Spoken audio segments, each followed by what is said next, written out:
Good evening and welcome. I would like to call the November 19th City of Issaquah Development Commission meeting to order at 6:35 p.m. As a reminder, we have a remote aspect to our meetings. This means both staff and members of the public may be participating in the meeting remotely via WebEx. For those attending remotely, if you have questions or issues, please send the host a chat message or email staff at emilymed@issaquahwa.gov. Excused absences for this meeting are Commissioner Price. Alternate member Jeff Mayo is filling in for this evening as a regular member. Our first item of business is to take action on meeting minutes for October 15th, 2025. Has everyone had an opportunity to review the minutes? Are there any corrections to the October 15th minutes provided in the agenda packet? Hearing none, the minutes are approved as submitted. Next, I would like to open the floor for any members of the public, in person or virtually, who would like to make a general comment. There will be a public hearing later in the meeting for those who would like to comment on the Issaquah High School number 4 and Elementary School number 17 on the project. Ms. Jackson, has anyone signed up to make general public comments? No, Chair, they have not. Okay. Would anyone here like to make general public comments? Okay.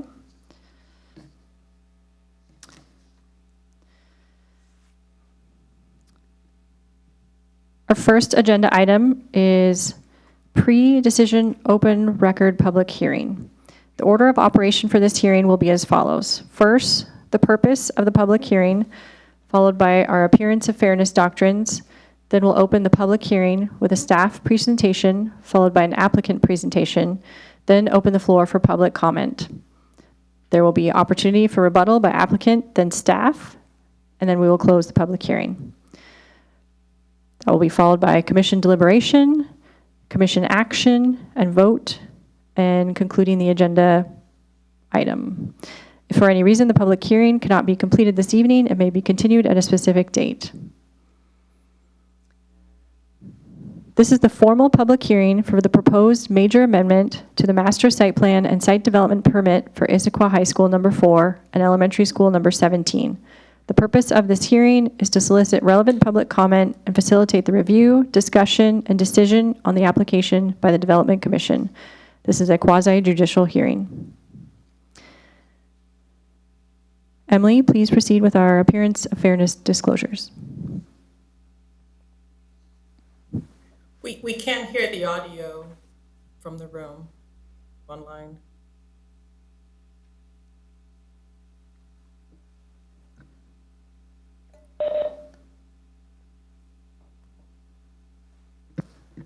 Commissioner Fashion, can you hear me? Okay. Now I can. I couldn't before. Now I can.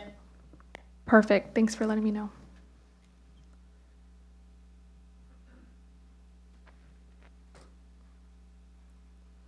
All right, give me 1 second to share my screen.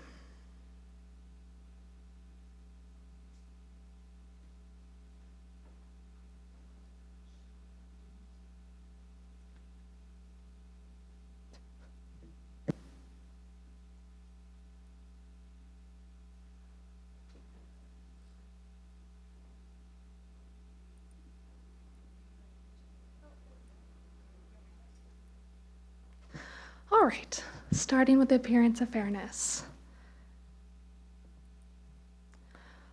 So before we start our public hearing, we'll go through the appearance of fairness with our commissioners and audience members. This is a quasi-judicial hearing, so the decision context is that it requires proceedings to be fair in fact and appearance. Ex parte contacts are prohibited, and the test is, would a disinterested person, knowing the totality of a decision maker's personal interest in a matter, be reasonably justified in thinking that partiality may exist? Decision makers who have personal interest, prejudgment of issues, or partiality are disqualified from the proceedings. So I will begin with questions for the commissioners. Please just reply in the affirmative after each question. With the regard to the outcome of this proceeding, do you have a personal interest, financial or otherwise, in the outcome? No. Does your employer have an interest, financial or otherwise, in the outcome? No. Do you have any familial, social, or business relationships or connections with any of the parties or non-parties who have an interest in the outcome? No. No. Do you have any special knowledge about the substantive or the merits of this proceeding which would or could cause you to prejudge the outcome? No. No. Will there be any prospective employment for you or your family as a result of the decision? No. No. Do you own or control property within 300 feet of the subject property? No. No. Have you had any ex parte communications regarding this project? No. No. Thank you. Overall, do you believe you can sit and hear this matter fairly and impartially, both as to the respective positions of the proponents and the opponents of this matter? Yes. Yes. Thank you, Commissioners. Questions for the audience. Does anyone in attendance wish to challenge the participation of any commissioner based on the Appearance of Fairness doctrine? Okay, any objections virtually? If you have a virtual objection, please type objection into the chat window or raise your hand.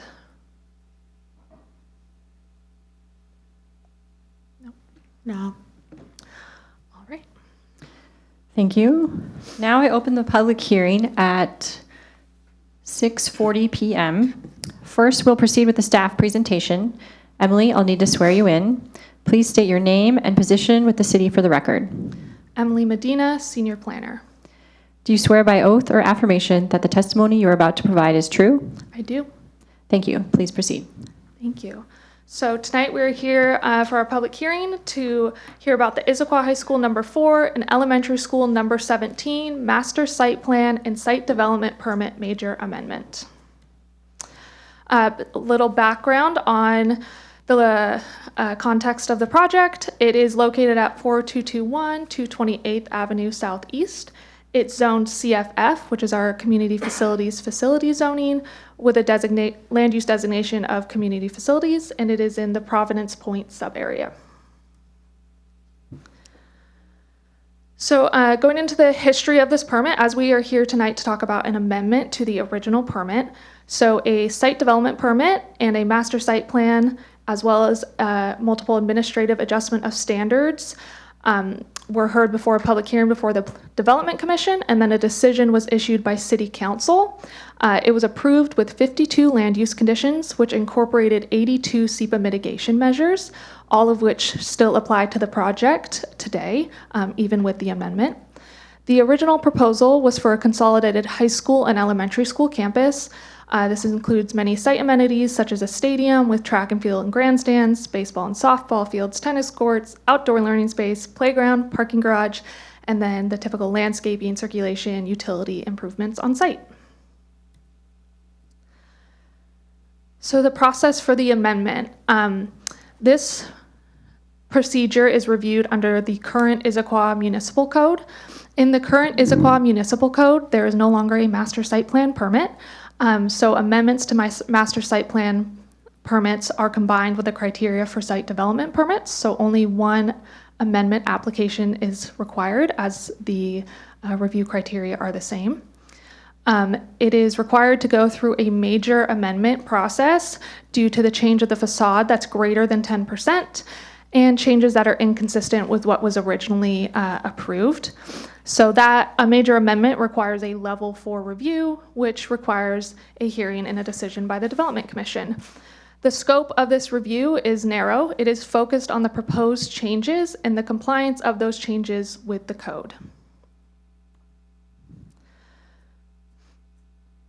So when it comes to code compliance, this project is vested to the 2021 Land Use Code, so the code that was in place when applied. As I said, the conditions of the approved SDP and MSP and associated SEPA, MD&S mitigation measures still apply to this project. Compliance of the proposed changes was reviewed against by all original approval criteria and code sections in that vested code. That includes the design checklist and all the various sections of the vested code. Many sections of the code were not impacted by the proposed major amendment. The staff report is organized in order of code sections, and you'll see some are just outlined as being not applicable, as the proposed amendment does not impact those code sections. The presentation will just focus on the key changes and the compliance of the application with those key changes. So, the proposed changes. The first one is with the phasing. It used to just be phase 1 and phase 2 with the original application. It has now been split up, with phase 1 being split into phase 1A and phase 1B. Phase 2, the elementary school, remains. So phasing is the first part that is under review tonight within the Development Commission scope. The second part is the building design for phase 1A. So the changes of that include entry revisions. So a canopy's been added to the entry and it's been shifted a bit.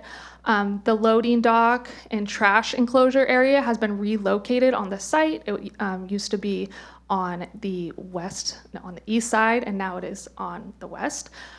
There's an additional outdoor classroom space, and then revisions of the facade, including window and roof heights. When it comes to the site, the revisions that are proposed with the amendment are the parking at the entryway. The orientation has been changed. One additional tree is being removed. And then there are some landscape changes to accommodate the phasing. So the landscape changes, for instance, with the loading dock and trash enclosure moving, there's new landscaping around those and fences and walls to meet the review criteria. And then there's also modifications to some plantings, materials on site, like I talked, the fence and walls, due to moving site elements, as well as storm and utilities. And these are all to accommodate the design and programming changes of the building. So looking at the phasing, phase 1 from the original approved plan, like I said, is now proposed as phase 1A and phase 1B. Phase 1A is in the green on your screen, 1B is the yellow, and phase 2 is the red. Phase 1A includes all the street improvements, the circulation, except for the access road back to the elementary school. It includes landscaping, such as all the street trees that are required along the roads, and the landscaping around the parking garage, for instance.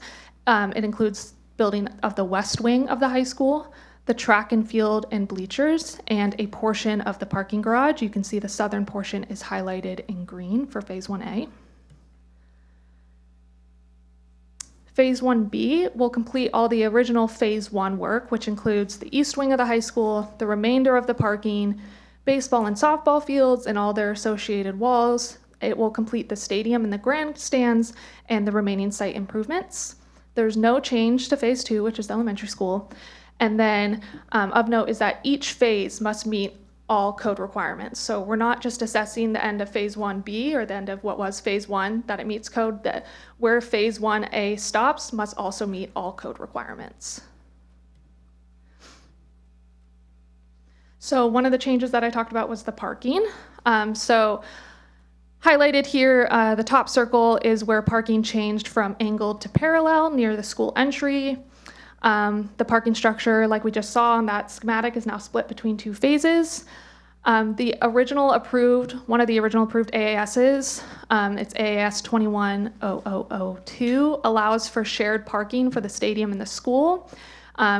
So what was done is it essentially was assessed how much parking would be required for the stadium and how much parking would be required for the school, and whichever was more is the number that was used for required parking for the site. That same AAS and that same method is applied to the phasing. So what's required for car parking is 178 spaces, and what's proposed far exceeds it with 341. 89 of those were required to be in structure, and 173 are proposed to be in the structure. For bicycle parking, 9 spots are required for phase 1A, and 24 are proposed. So for the landscaping changes, so all landscaping must adhere to all code requirements at the end of phase 1A. So this is assessing to make sure where the construction stops at phase 1A, everything is met. Some changes include parking area landscaping, since only half the parking structure is being built at phase 1A, making sure that all that perimeter landscaping is going to be there. The rooftop architectural element, it's a certain square footage that had to be met. So with only half the parking structure being built, more architectural element needed to be built so that Phase 1A complied with the required square footage of architectural treatment on the rooftop. So architectural element was added on the southernmost portion of the screen. You can see that in the blue crosshatch. And then fencing and walls, like I mentioned earlier, because of some of the moving of the programmatic elements, especially the trash enclosure and loading dock, the landscaping had to be assessed to make sure they were properly screened, to make sure that all the plantings were in place and the walls and fences that were proposed because of these changed programmatic elements met the code. And then one additional tree is being removed. The tree retention still complies, and even with the one removal, there's no change in the percent that's retained from the original approval. All right, so building design. The building design for Phase 1A was reviewed against the design criteria checklist, and all changes comply with the design criteria checklist. That's included as an exhibit to the staff report. Going through what those major changes are: facade changes, the entry revision to the north building to add entry doors and a metal canopy, the canopy and fencing on the south side for the new outdoor classroom space. And then the window locations and roof heights changed due to the interior programmatic changes. They had to move around some windows. And then you can see some color changes, but it still maintains the earth tones and maintains compliance with the design criteria. And the last one is the mechanical equipment, the location change at the high school. It's required to meet all of the waste enclosure and screening requirements. So it meets those setbacks, design, screening. It has a masonry wall and ornamental fencing and a black vinyl chain link gate. And then the last kind of group of changes is the site design. So what you're seeing on your screen with the schematic is the Phase 1A stormwater plan. Everything circled in red is a stormwater detention facility. So the original approval had stormwater vaults and detention ponds in 7 locations. The proposed Phase 1A has a combination of 7 structures still. It just includes 1 vault and 6 detention ponds. Future phases propose to convert several of the detention ponds into vaults. All stormwater facilities must be fully constructed and operational in accordance with the approved plans at the time of each phase's completion. And as proposed, that will be met, and is, of course, also reviewed further with construction permitting. All frontage improvements and internal circulation, except for the elementary school access road, will be constructed as part of Phase 1A. Is there any questions?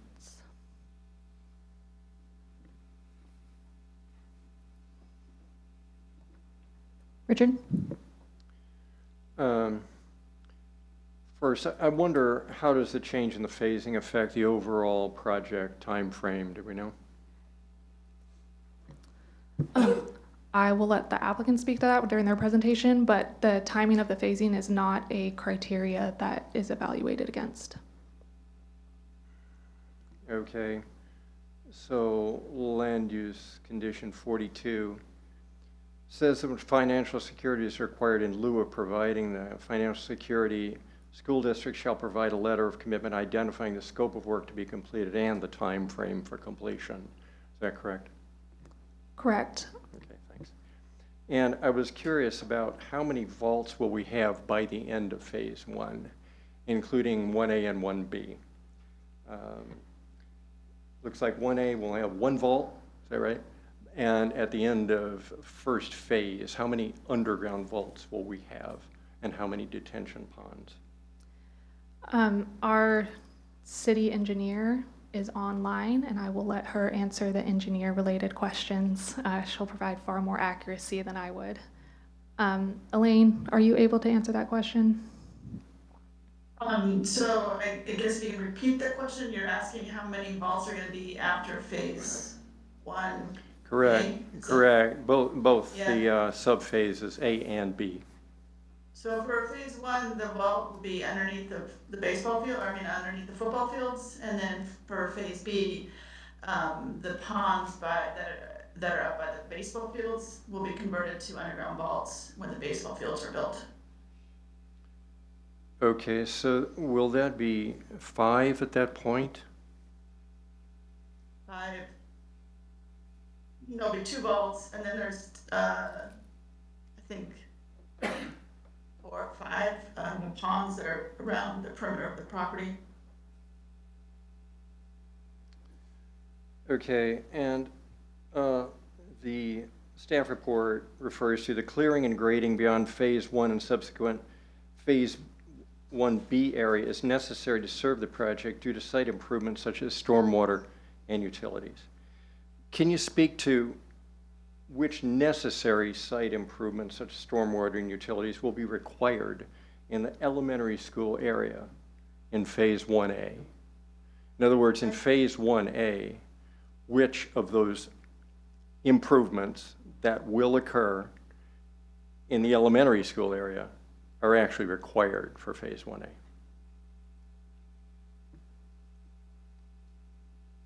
I'm going to defer to Todd, who is the design engineer, to answer some of these questions about the specifics of what the design entails.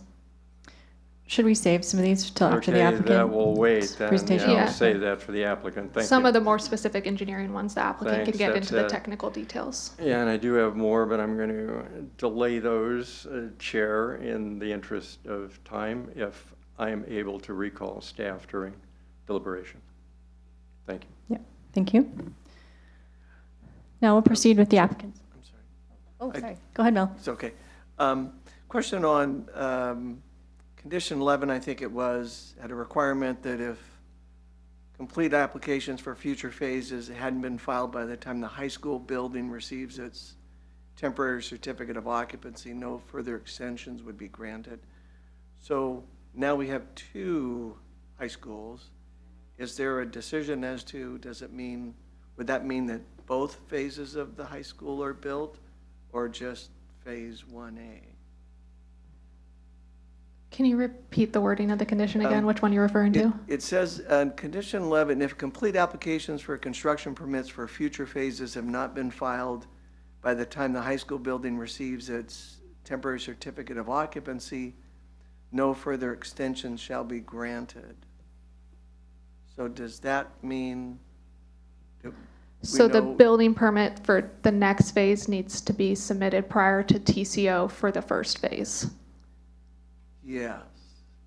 And does Yes. that mean TCO for Phase 1A, or, Correct, Phase for Phase 1B. 1A. so just the first? Okay. Correct. Sorry, I'm trying to read it, see it in my mind. But Yeah. yes, for Phase 1A, I believe the wording of the condition says for future phases. So now that it's split up, the second phase would need to be submitted for by the first phase TCO. Okay. Thank you. Could you describe the programming changes that drove the changes in the building? That one I will also let the applicant describe the motivation behind the changes. Okay, the other, just the follow-on would be, was it significant enough that the need for the space wasn't required, so you did 2 phases, or was that a constructability? I'll wait for that. Thanks. Any other staff questions? All right. Now we'll proceed with the applicant's presentation.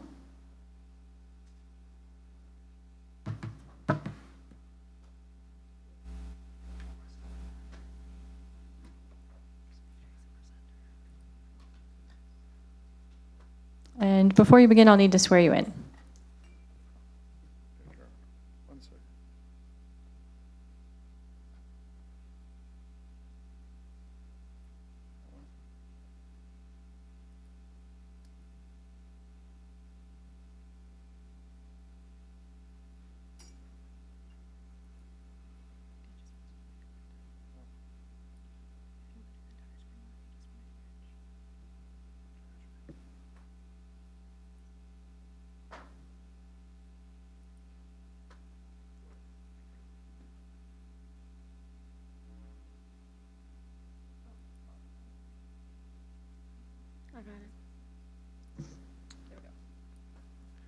Good evening. My name's Todd Sawin. I'm a civil engineer with AHBL, representing the applicant. Do you swear by oath or affirmation that the testimony you are about to provide is true? I do. Thank you. Please proceed. So there's a lot of information in the record. Really thank staff and all of you for being here tonight to talk about our project. We've been on a long process to get here. I think Emily did a really good job of explaining, the work to get up to the 2022 approval, and then what we've been doing to get to here. So I'm not going to cover all the details of stuff. I'm happy to answer questions and things when we get to the end. There's some key pieces I want to talk about. A couple of the questions you've brought up already. So I'm going to kind of try to keep my part brief so we can have as much time for public comment as possible. But again, I'm happy to answer questions.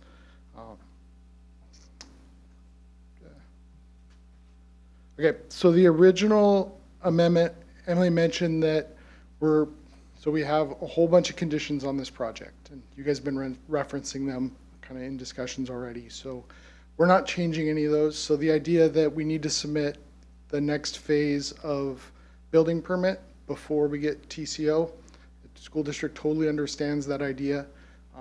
And if we don't do that, we have to come back through the land use process. So that piece we totally understand. The economics of the project, obviously the school district's a public agency. Them being able to do projects is based on funding. So they have funds to do phase 1A right now. They're going to acquire funds for the future phases. Martin can talk later if you guys have specific questions about that process, but it's a little bit unknown on our side just based on the way funding and bonding and all that stuff works. So Emily mentioned that the phase 1A portion of the site, we meet the code requirements. So that's the code requirements for the landscaping, the stormwater. So the stormwater system we're proposing meets the Department of Ecology Stormwater Manual as currently adopted by the city of Issaquah. That is the one thing that we took to the new code. Well, there's a couple things we've taken to new code. So for life safety purposes, we're using the current building code. So we're vested to the 2015 code, decided that what made more sense was to use current codes. So same thing with stormwater. There's no reason for us to not come to the new manual. So what you're seeing is meeting the current stormwater code for those two pieces. From a land use perspective, we're still vested to the old city code. So there's a few nuances in that. As part of those improvements, we're proposing to do all the frontage improvements. So there's work to 228th and 43rd. We've submitted permits for both of those. We're in process of getting those permits as part of this construction. We're proposing to do all the buffering requirements that are in there. So we'll get to a couple of slides from now, but the site plan that showed the phasing, there's a lot of white areas around the outside. Those are all the existing trees. We're not touching them, so we didn't want to depict that we were doing work in those areas. But that is part of phase 1A, that we're maintaining those buffers and all those pieces. Yeah. So the first thing I wanted to talk about was the trees. So, and this is an image out of the public comments just because it seemed like that was the best way to talk about this. So in 2 dimensions, you look at our site plan and it seems like, hey, why don't you just save the trees that are in the elementary school area, save the trees that are in the future baseball fields and all those pieces. And I can believe me, when we got this, I had the same thought. In 2 dimensions, it makes complete sense. The problem is our site's not flat. So we have about 70 feet of elevation difference between 228th and the top of the hill that we need to make up. And then school site programming has a lot of really flat surfaces. So baseball fields, you can't build them on a slope. They're flat. Football field, tracks, all those pieces, right?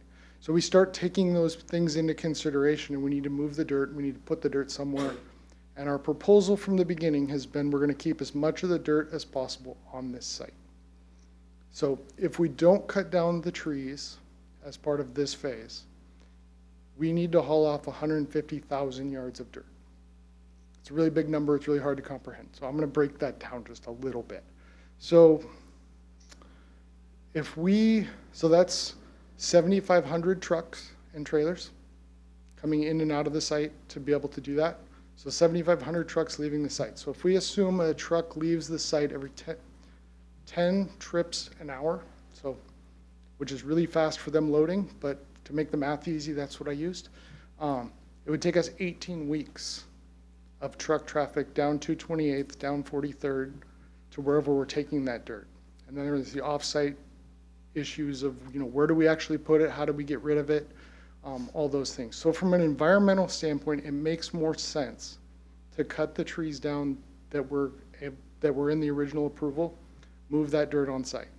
The other half of that is if we haul off all that dirt in phase 1A, in phase 1B when we build the football field, and in phase 2 when we build the elementary school, we need to haul in the same amount of dirt.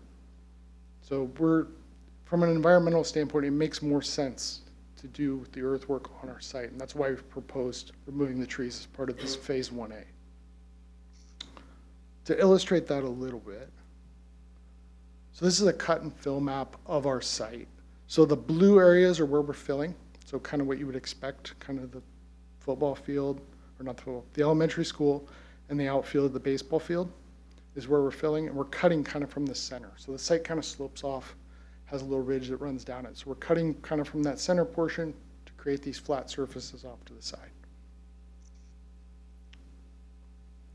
Next thing I wanted to talk about was the phasing. So I think Emily did a really good job of covering the colors of it. The thing I wanted to point out is the 228th improvements are definitely part of what we're doing at the beginning.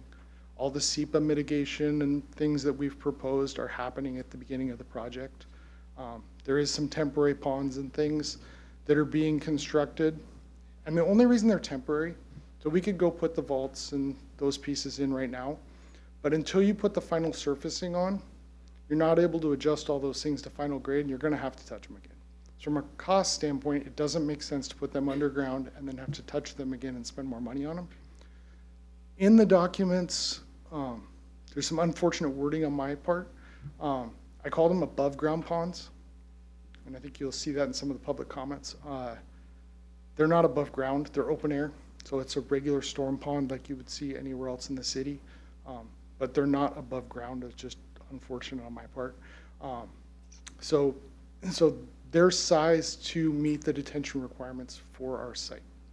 All the calculations and everything have been submitted to the city of Issaquah, and we're working through the permit process with them to ultimately get permits to be able to do that. But we're in conformance. We're treating all the stormwater leaving the site, all those pieces as part of it.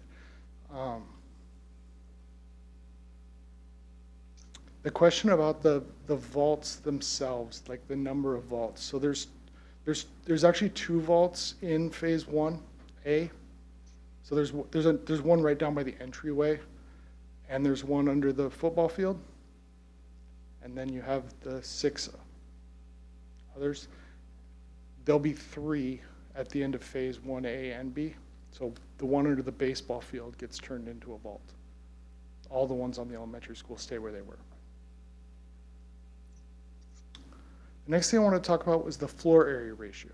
So my intent is not for you to read all the tiny little text I just put up here. So there's some images out of the original AAS that was approved to reduce our floor area.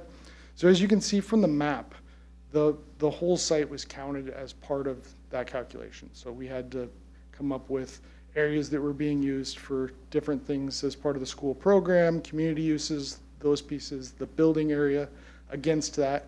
You can see we don't get credit for things like the parking garage and other pieces. So there's a lot of this that is just not colored. So anything that's not colored, we don't get credit for. And so basically you're taking the building area, comparing it to that. The original approval had the phasing included in it. So we had the elementary school, all the program for the elementary school included in that calculation. So our proposed revision to this to add an additional phase doesn't change that underlying approval. I'm sure you're going to hear about that. I just wanted to mention that that was previously phased, and there's no change to that as part of this amendment. The final thing we wanted to talk about was the facade changes, and I'm probably going to bring Kim up, and I'm guessing you need to swear her in.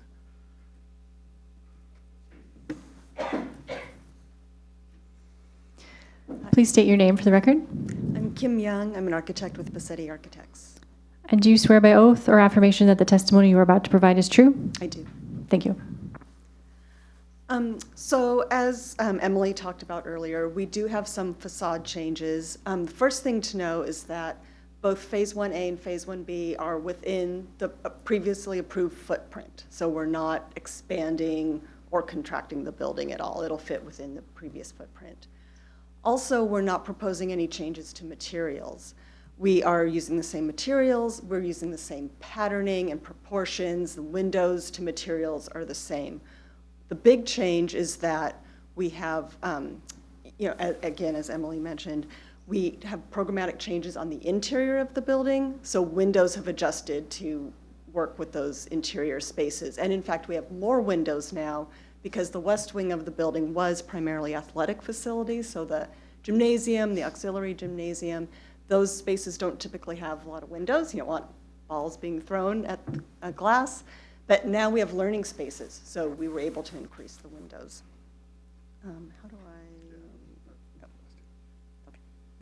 Okay. So this was the previous version of the facade. So we just wanted to share that with you and then show you the current updated rendering, so you can see that the proportions and the patterns are very much the same as they were before.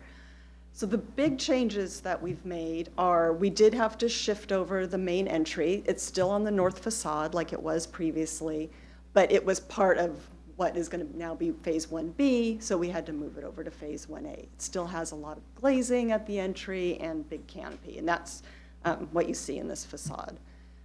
The other thing we did was add on the south side of the building a canopy and a fenced-in area for an outdoor kind of classroom workspace for students that come off of some shops and studio areas.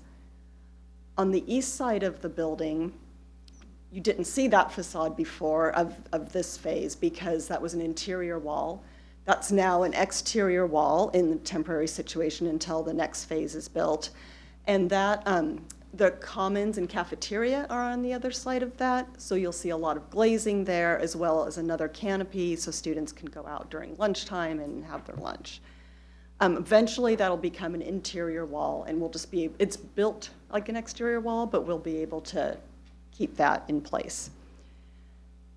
Then, as also was previously mentioned, we did move the loading dock over to the west side of the building, and that's so it works with the new program on the interior, so it's connected to the kitchen, to custodial loading and receiving, as well as other infrastructure spaces like mechanical and electrical rooms. And then finally, the building height came down a little bit in parts because we didn't need the same volume for the learning spaces that we had with the gyms, so it came down a little bit. We do still have mechanical equipment, as was mentioned, with all the required screening, but we have less mechanical equipment on the roof now because we did build an internal mechanical mezzanine, so we could put some of the equipment there, and then we also have screening around the loading dock where we have other pieces of equipment. So those are all the major changes with the facade. I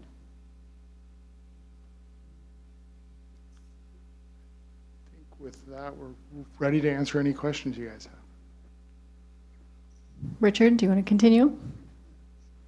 Okay, I'll leave the other questions. I think you already answered them, the ones I asked before.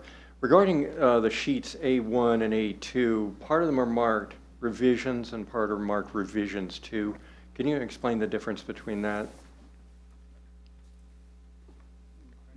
The sheets on the exhibits, it was when they first submitted, we had comments for revisions that they need to make to become code compliant. So when it says revision 1, that's their first resubmittal. And then we had more comments for more revisions for them to make. So that was revision 2. Okay, so revision 2 is the version that we are to deal with It's the final tonight. version, Okay. correct. Yeah, thank you.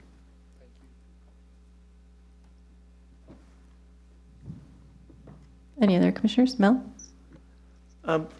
Are you able to show us the garbage enclosure, the new one versus the old one? And looking what we have in the package, it's kind of hard to see what that would, what that looks like on the west side. Do you have an easier way to do it? Okay, okay. I have all of our the thousands of pages of stuff we submitted. I just don't want everybody to sit here and watch me flip through it. Yeah. Which is what Emily's doing. I'm And it sure. would, and looking at that, what's on the screen now, it would be on the right side? It would be- is. I guess one thing, since you're bringing that up, so if you go back to this image, you can see it on the right here. It looks really prominent because we've stripped away all the landscape features and everything. So that is that area. When we go to that image at the end, you can see we put trees and everything around that area to keep it from being visible. Do you want me to stop And the sharing? reason for moving that from where So it was? the kitchen was previously on the other side of the floor plan, so it was in the Phase 1B area. Obviously, we can't build a school without a kitchen, so we need to find a new home for it. The way that the site laid out with kind of the center commons area, it didn't make sense to have it on that, and then having the loading dock as its own standalone thing right now didn't make any sense. So moving it to the other side of the building just seemed like it was the right answer and works a lot better from actually bringing trucks in and turning them around and stuff. And the trucks will come from behind to this, essentially from Yeah, the south? That's a good comment. I just assume everybody's been staring at this as long as I have, so. Yeah, so from our site, you come up this access road, and then where it turns blue here across, so this will be bus and service. So the buses turn around, park, and leave. So that service area ends up being right here now. It was previously, you could see on, this is an old site plan, but it was previously kind of this big turnaround thing. So you can imagine a truck trying to back around this corner and down into that loading dock. I assume you guys can see my mouse. Okay. So trying to back down that corner was going to be problematic. So if we go to the phasing plan,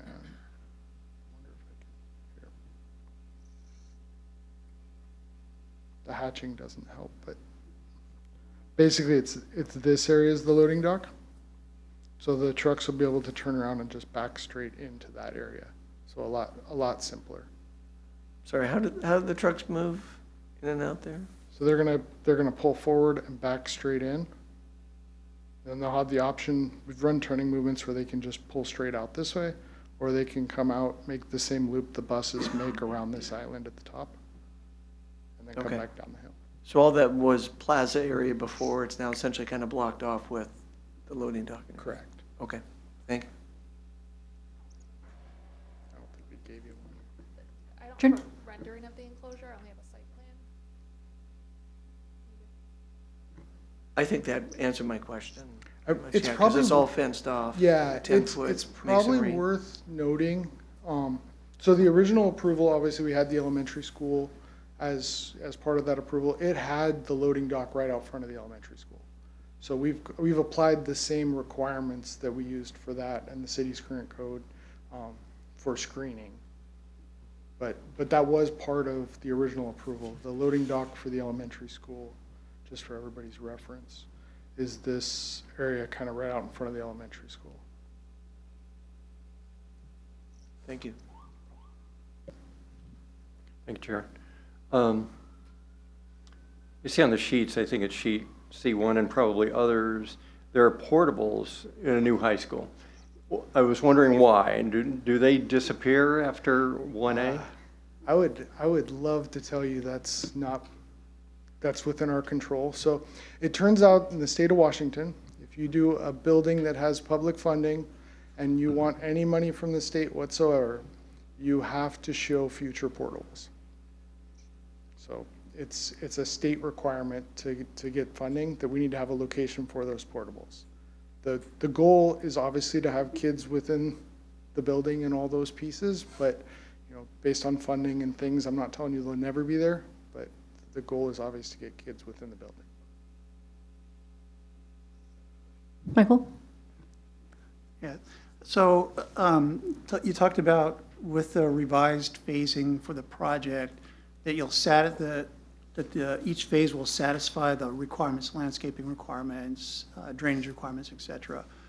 So the question that's been rattling around in my brain here is, if you build phase 1A and then the project, for whatever reason, doesn't move forward as proposed here, what happens to those areas that have been disturbed with regard to the requirements for landscaping, planting of trees as part of the tree preservation requirements, et cetera?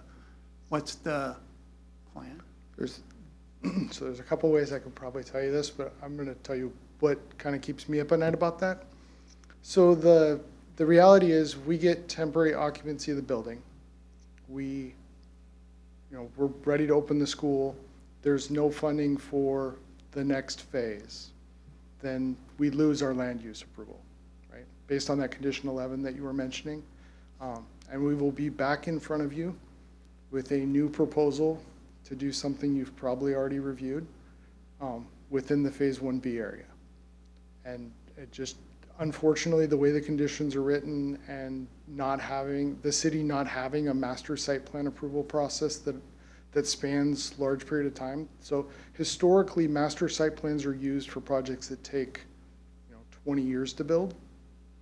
And unfortunately, with the changes to the code, that doesn't exist. So we're kind of stuck with what's there. So those areas would remain disturbed until the school district came in with a new application to go back through land use, get approvals, and build out the rest of their project. So maybe another kind of follow-up question. So part of the elementary school, there's back to condition 11 that Commissioner Morgan referenced. There's a requirement for if the permits expire and that project doesn't move forward and the master site plan expires, there's a condition that requires that the stockpile of fill is removed and restoration of the site occurs. So that part of the project has a condition that says the district needs to come in and do something to modify the site for a longer-term condition. We don't have that condition, as I can see on the current permits, but what you're saying is that it would stay in its current form after Phase 1A until a future project moves forward. Okay, that answers I guess my maybe question. just a little bit of history on that condition and how the removal of stockpile became a thing. We did propose putting like stockpiling material on that site, and there will be stockpiles like throughout construction. Like, I'm sure you've all seen somebody dig up areas, we have to put the dirt somewhere while we build whatever it is and we backfill, right? We're not proposing to stockpile dirt on the elementary school site long-term, so we took that as do not stockpile dirt on that site if you're not gonna build it tomorrow. Because it would make no sense for us to put it in a truck, take it to the elementary school, dump it, and then 6 months from now pay a contractor to put it back in a truck and take it somewhere else. So our intent is the dirt that is above and beyond what we need gets exported from the site at that time. And if you guys wanted to add some type of condition that said we can't stockpile in the Phase 1B area, I don't think we would have any concerns with that. Thank you. Can I follow up on that? If I understand this correctly, condition 11 would still apply. And it says, if the elementary school has not been built, the stockpile shall be removed, but we can ignore that because there won't be one. And the site restored and stabilized within 3 months, based on a removal plan approved by the city. So it would seem to me that that still applies, that you would have to restore the site within 3 months. It wouldn't just sit waiting for another proposal. Yeah, so I guess the way we've interpreted that, and I think it was the way it was intended based on a lot of conversations before we got to that condition. The idea would be restore to like subgrade conditions, so there'd still be a building pad there, and then we would plant that area. So we've talked about hydroseeding and those pieces to make sure we don't have erosion and other problems with that area, but not, I guess the restore, it's not like restore it to previous conditions. To We're a back forest. talking, and we're back talking about the amount of dirt we'd have to haul off there, right? That was never the intent, and that's not the way we understood it. Katie? I just have a clarification question on the same topic. You mentioned there'll be no stockpiling on the, say, the elementary school site, and I would guess that, is that apply the fields, the baseball fields too? My question is, but does that, and maybe I just don't know the lingo, Yeah. but you're gonna regrade the site, right? So what's the difference between the changing the grading and that building pad and a stockpile?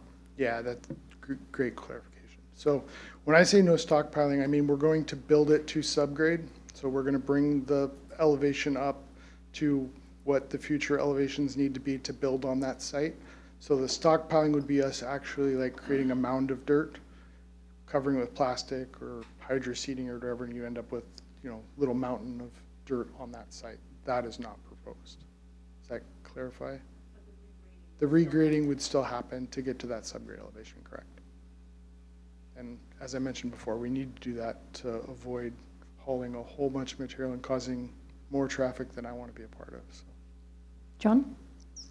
And going back to Commissioner Brennan's comment or worst-case scenario of 1A, 1B not following up, is the intent, if you have TCO, to actually get an occupancy permit and occupy the high school if 1B doesn't follow on?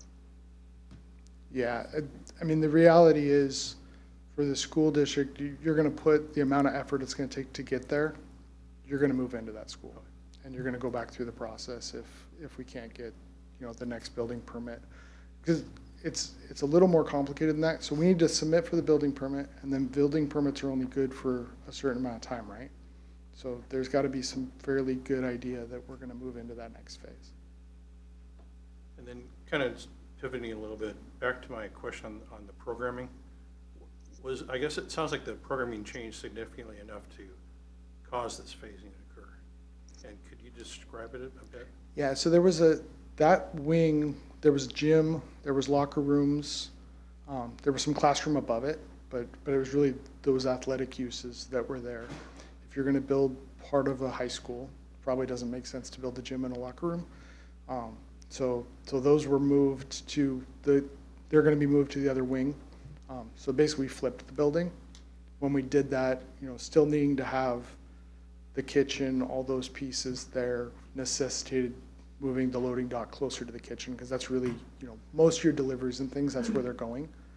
So having that tied together made a lot more sense. So it wasn't a projected enrollment issue then? Thanks. Any other commissioner questions? All right, thank you. Thank you. Now we'll move into the public comment portion of the hearing. Ms. Jackson, has anyone signed up to comment on this topic? Yes, Chair, they have.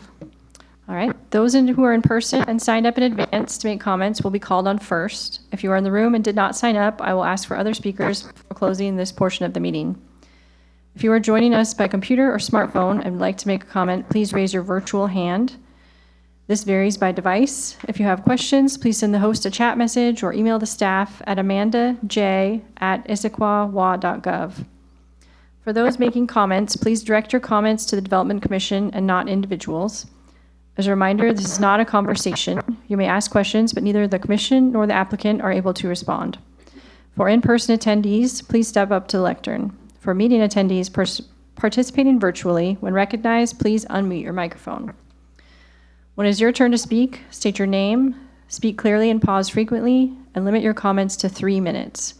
If you are attending virtually and do not respond after your name or phone number is called, or if your connection is lost unexpectedly, the meeting will need to proceed. You are encouraged to rejoin the meeting if able to do so. Personal attacks, obscene language, derogatory remarks, and disruptive behavior will not be permitted. As a reminder, comments should be focused on the proposed amendments before the commission only. Ms. Jackson, please call our first speaker. Tim Brown.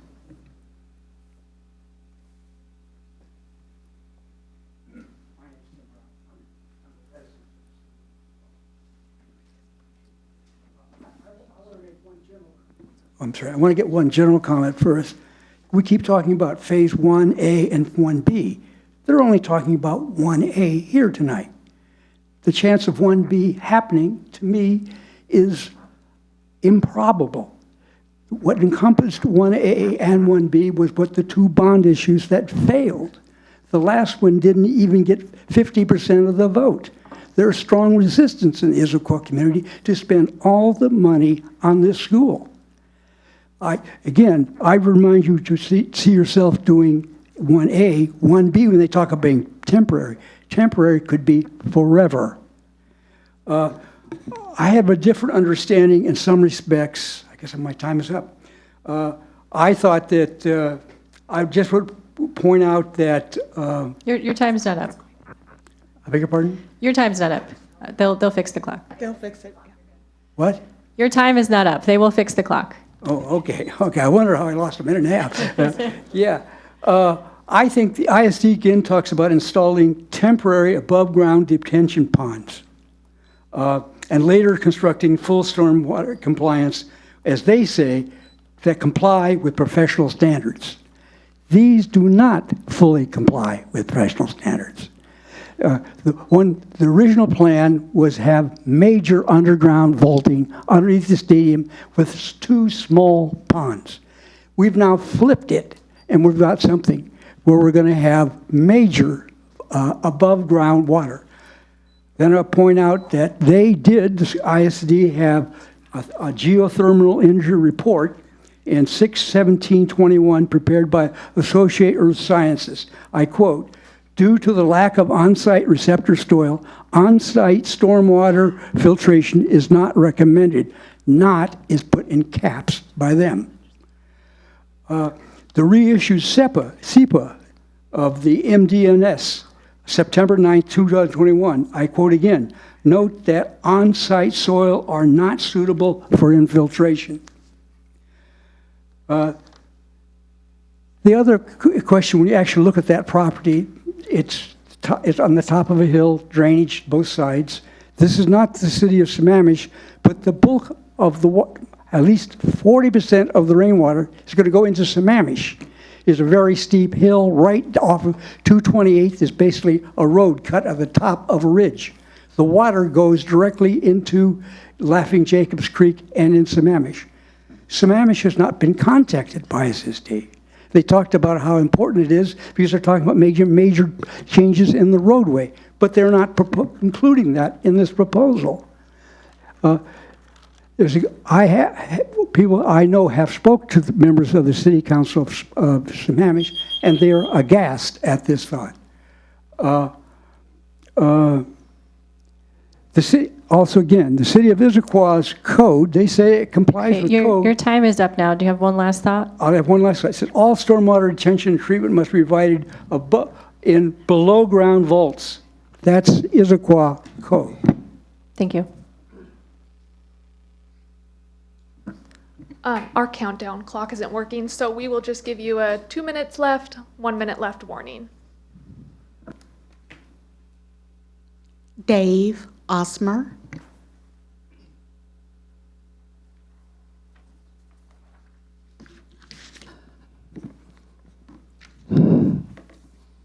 Good evening, members of the commission. My name is Dave Osmer. I reside in Providence Point. I clearly understand that safety is a significant concern of the school district. However, this high school, if built as planned, would have only one single open exit. That would be the only one in the district that has it that way. In case of an emergency, a potential safety nightmare. The staff report for this project in section 4, approved land use permit, the 4th paragraph states that this amendment includes, quote, minor improvements to provide emergency-only access at Providence Heights Loop. There is just one problem with this statement that has not been addressed anywhere in this amendment or in the original application. I call your attention to condition number 79 in the document SEPA Land Use Conditions Matrix, which states the design includes an emergency access off of 228th over an existing private road that is separate from the main access, but provides full access through the site via internal driveways and fire lane. The entrance from the private road into the site will be secured with a gate with emergency responders having keyed access to the emergency access gate. If acceptable, and I continue to quote, if acceptable to others having rights to use the private road, the entrance to that private road off 228th or 228th will be secured by a gate with locked key access available to emergency responders and others having rights to use the private road. The issue is that all of the plan sites we've reviewed for this project show the Providence Point property line runs down the middle of this private road. Years ago, there was an easement on this road allowing for both neighboring property owners to use it. However, ISD claims that such an easement has been vacated, and our searches of county property records reveal no evidence that it still exists, thus precluding its use by ISD without permission from Providence Point. To date, no one from ISD or the city of Issaquah has contacted Providence Point leadership to resolve this matter, nor has leadership given ISD permission to use what we believe is Providence Point's half of the road. Additionally, ISD has not provided any survey proving otherwise. Therefore, it is not appropriate for this commission to act on this amendment 3 minutes. Until this issue has been satisfactorily resolved. Thank you. Thank you.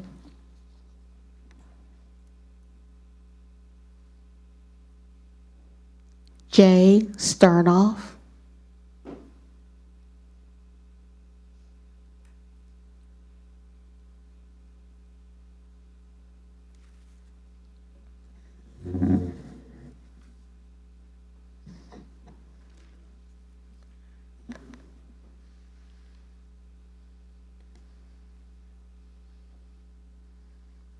My name is Jay Sternoff, and I also reside in Providence Point, adjacent to the Providence Heights property. As you all are aware, at the end of the first approval in 2022, there were approximately 58 conditions on the property. Since then, as of June of this year, it's now 82, which a lot of you have been referencing tonight. And it keeps getting added every time we review it. The February 16th, 22 staff report for the project land use examines in Issaquah Municipal Code Title 16 and 18. They were vested at the time of the land use application, to which the major amendment must legally adhere. The land use elements regulated under the code included project clearing, grading, stormwater management, and roadway improvements. According to the Issaquah Municipal Code 1626 and 1810, the applicant must obtain initial site work permits for both on-site and off-site improvements within the jurisdictions of the city of Issaquah and the cities of Sammamish. Both jurisdictions require detention facilities and flow control structures to detain and release stormwaters at rates equal to or less than 50% of the 2-year peak flow. At last check, the city of Sammamish, checking with the city council as well as their planning department, there has been no communication by the city of Issaquah or the Issaquah School District with the city of Sammamish in reference to this. The stormwater, the first requirement is to install underground groundwater storage. They are adding more open 2 minutes. Thank you. 2 remaining, or you're at 2 minutes? Okay. You're at 2 minutes, Okay. 2 minutes and Thank 13 you. seconds. Okay, so what I guess I'd like to move on to my conclusion. As I discussed previously about stormwater management and road improvements are both necessary and integral parts of the clearing and grading and must be completed simultaneously with the work. Clearing and grading without installing infrastructure is not allowed. The major amendment intends a separate clearing and grading from the required infrastructure completion. However, Issaquah's code and land use conditions for the project do not permit this. The second part I would like to talk about is the vesting. And the vesting goes back to the 22 approval, as well as the vesting, how this committee deals with. 3 minutes, sir. Pardon? You are at 3 minutes and 14 seconds. Okay, in conclusion, what I'd like to say, because of the vesting also deals with I'm trying to condense this. Because the vesting deals specifically with how the city of Issaquah deals with the appeals. As you recall, in 2022, it was considered a level 5, and on July 1st of this year, it was changed to a level 4, which is only the Development Commission and doesn't go to the Issaquah City Council. Coincidentally, when it changed on July 1st, that was the day that the amendment was to the master site plan was proposed. And what I'm trying to ask you to consider also is that not only you recommend this, but you review this with the city council, since that was vested back in 2022. Thank you. Thank you.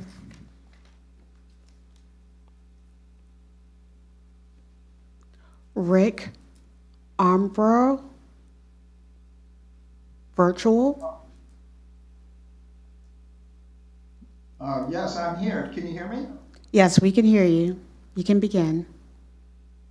Okay, I guess I'm not on the video part of this, but I'm Richard Aramber. I represent the Providence Point Umbrella Board with regard to this matter. We've provided the Development Commission with a letter dated August 21, which is very detailed and addresses the issues that are involved here. I won't go through that letter again in detail because I know Development Commission members have read it, but I will highlight several issues that have been developed tonight. Number one, the storm drainage plan is different than what was originally proposed. It calls for open areas for storm detention. Many of those storm detention areas will flow into Providence Point, and this is entirely new storm drainage system that hasn't been analyzed and discussed before.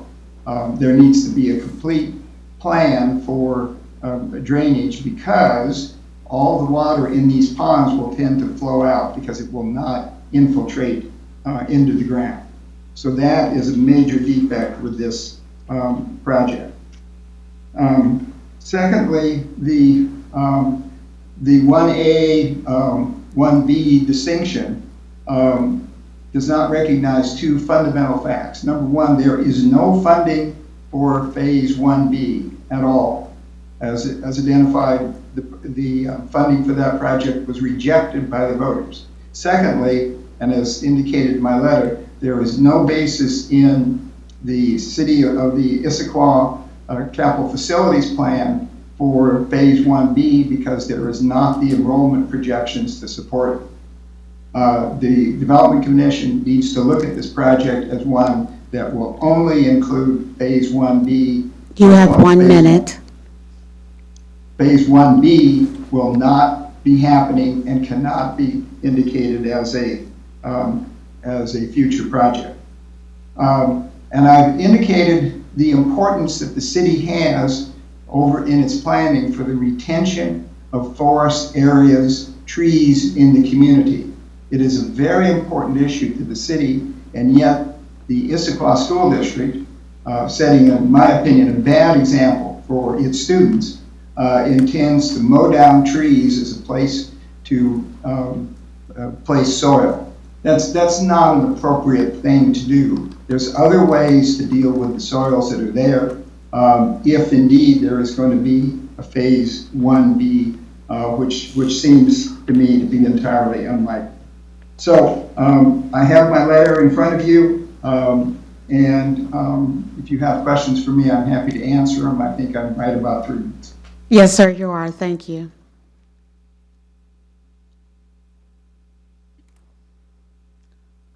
Marnie Maldonado.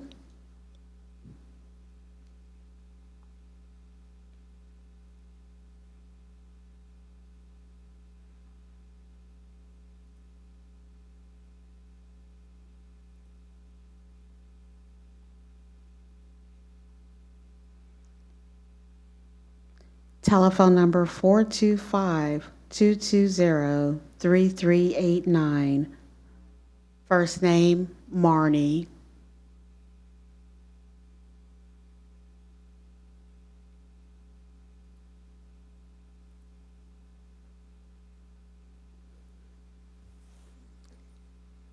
I do have you unmuted. Thank you. Good evening, Development Commissioners.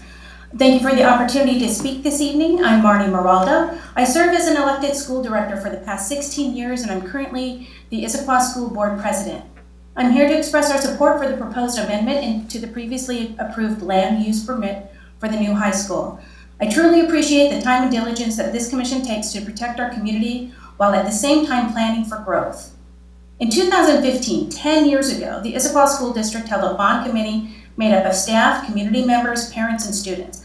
Based on the enrollment at the time and growth determined by the continued development within the Issaquah School District boundaries, it was determined that a fourth comprehensive high school would be needed. Our board is focusing on providing a world-class education for our students to prepare them to thrive throughout their life. We feel that each student should be known by name, strength, and need, and our overcrowded schools create barriers for our students to achieve their full potential.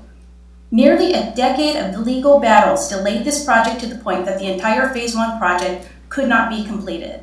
But the number of high school students today is significantly more than in 2015 when we first determined the need. Even future predicted declines do not expect the loss of high school students to levels lower than that time. And as the Development Commission knows, land has been rezoned for residential units throughout the city, meaning that with more affordable options, more families will be moving into the Issaquah School District. Further delays on this project does not remove the need, it only increases the cost. In Exhibit 1, our letter affirms that our position remains consistent and clear. This project was funded by voters, has undergone multiple legal reviews, and has been vetted several times by committees and councils. In Exhibit 2, our new high school project timeline shows more than a decade of work. As evident in the timeline, our district has repeatedly met with all parties without hesitation in good faith to discuss issues and accommodate concerns. In Exhibit 3, a proposed 2020 agreement was negotiated with the leadership of our former superintendent with select members of the Providence Point, and I was part of those discussions. Unfortunately, the PPUA leadership never signed the agreement, but it demonstrated how far the district was willing to address their concerns, including buffers, enhancing landscape, athletic fields, lighting, noise, traffic, construction, hour limitations, and more. In Exhibit 4, our team continued working with city officials and select Providence Point community members to develop a comprehensive list of accommodations at an estimated cost of nearly $16 million. While not necessarily required by code, we provided these voluntary investments in an effort to be a good neighbor. For more than a decade, this project has been shaped by adult disagreements. Some opponents have indicated they will try to link this project to dissuade the community to vote for upcoming levies, even though the levies are unrelated to funding construction of the new high school.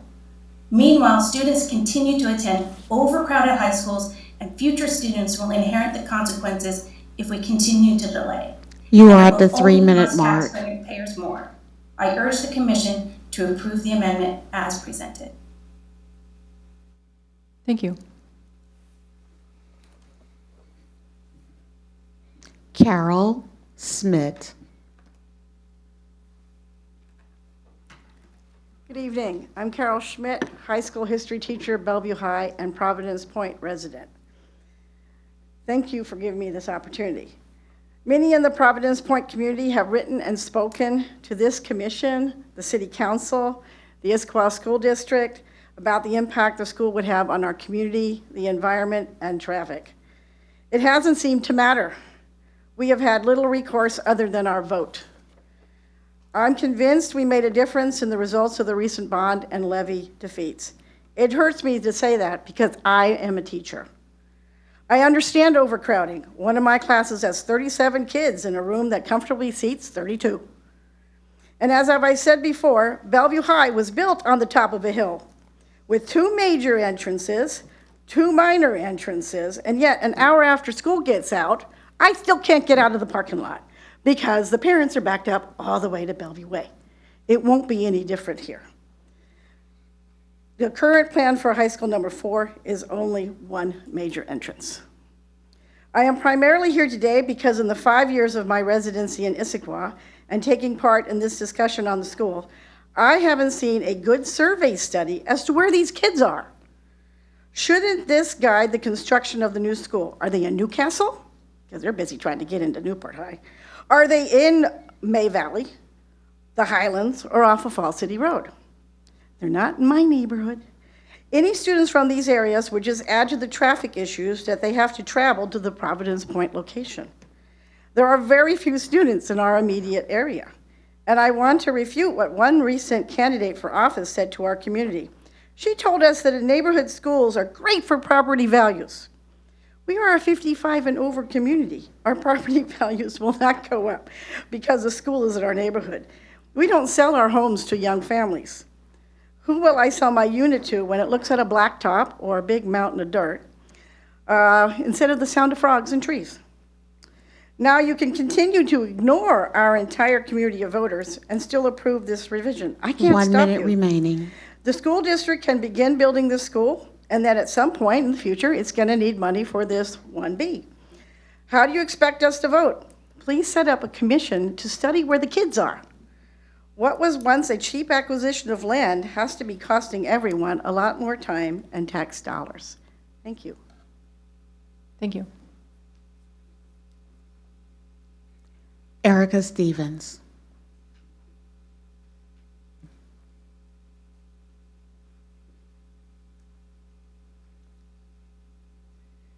Hi, my name is Erica Stevens. I guess I don't have to tell you why we're here. In 2016, 71.4% of voters approved a bond measure to, among other things, build a 4th comprehensive high school.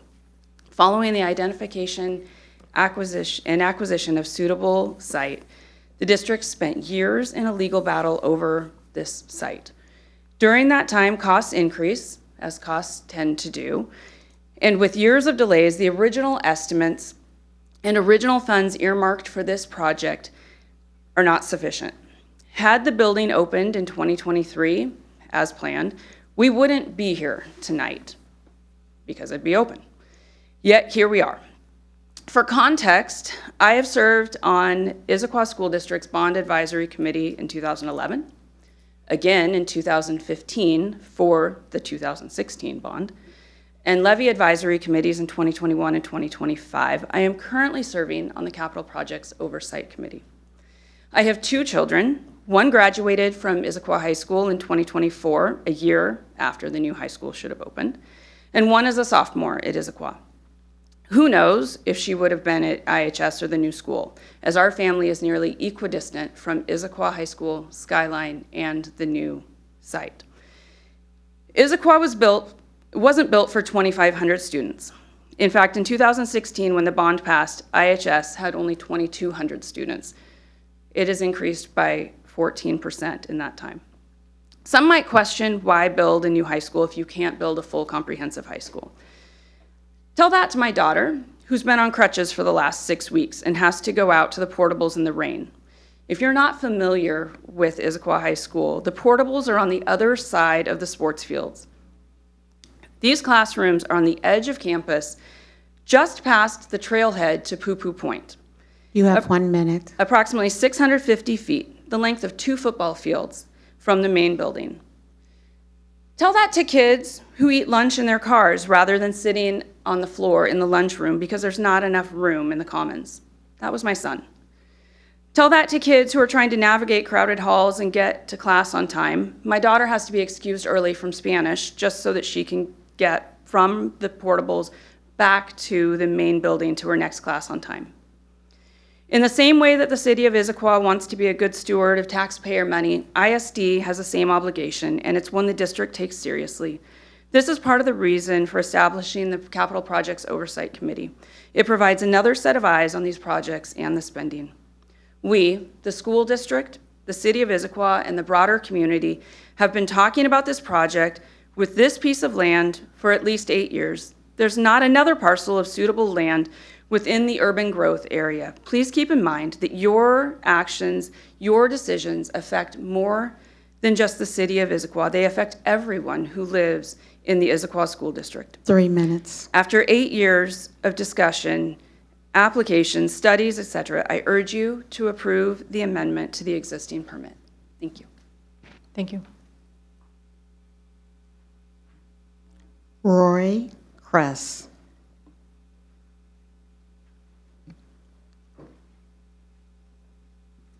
Good evening. My name is Roy Kress. I live at 18712 Southeast 44th Street, Issaquah. My relationship to the city is as a property owner and resident. I was raised in the Issaquah community and attended Issaquah schools and graduated from Issaquah High School in 1974. My wife and I bought our first home in Issaquah in 1984. We raised our family in Issaquah, and our 2 children attended Issaquah schools from kindergarten to graduating from Issaquah High School. I now have a granddaughter who attends Sunset Elementary. I want to express my gratitude to the many residents of Issaquah who over the years have supported the Issaquah School District. The greater Issaquah community and Issaquah School District have been the reason why this is such a desirable place to live. People have always recognized that good schools are a key element to a good community. Everyone who lives here now benefits from the commitment of past residents, homeowners, and business owners. In recent years, there seems to be a group of individuals who appear opposed to anything related to school funding or improvement. And I find that frustrating, as I know many others also. The community approved the funding of a new high school and elementary school and has met roadblock after roadblock from an anti-school group.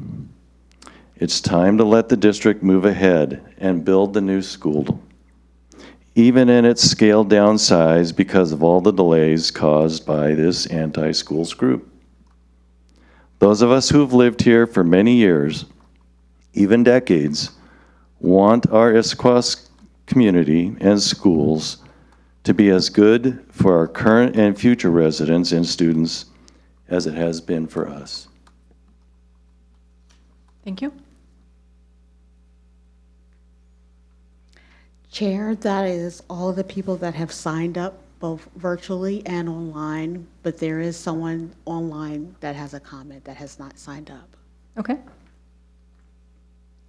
Right, Noel.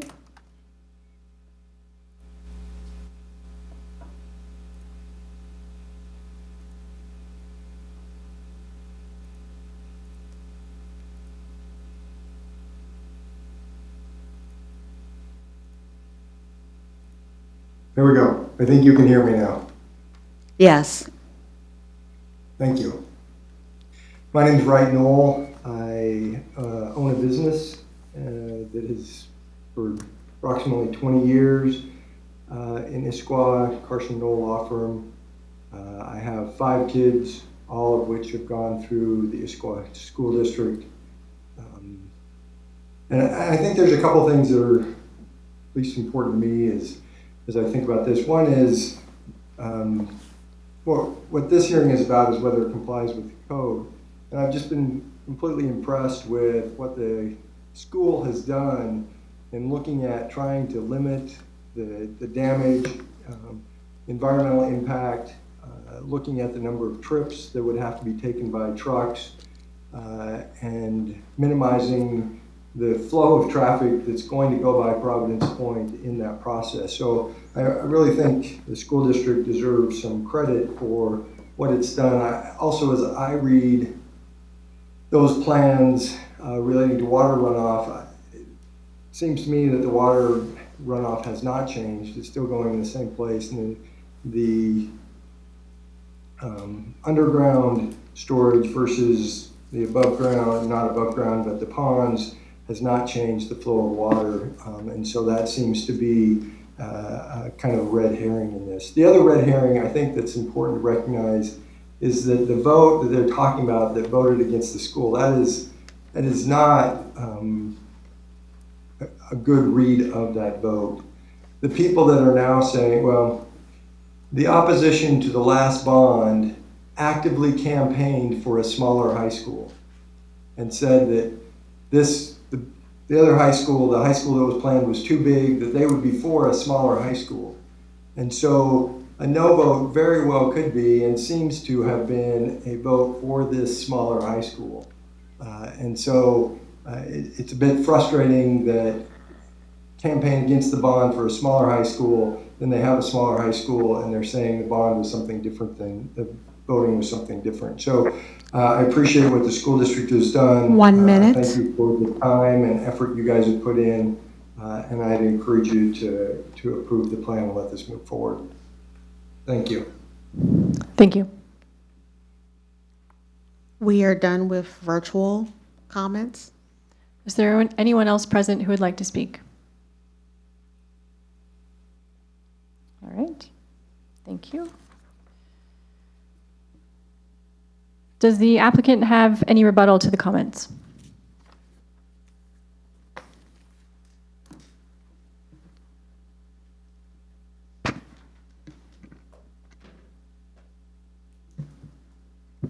Thank you for the opportunity. I assume I'm still sworn in. Yes.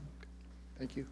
So a lot of things from the neighbors, and I'm going to bring the district up to talk about like the funding and enrollments and those pieces here in a second. But I wanted to cover a couple other pieces. So it was mentioned that we're not infiltrating groundwater or infiltrating stormwater, and the geotech report says it's not going to infiltrate.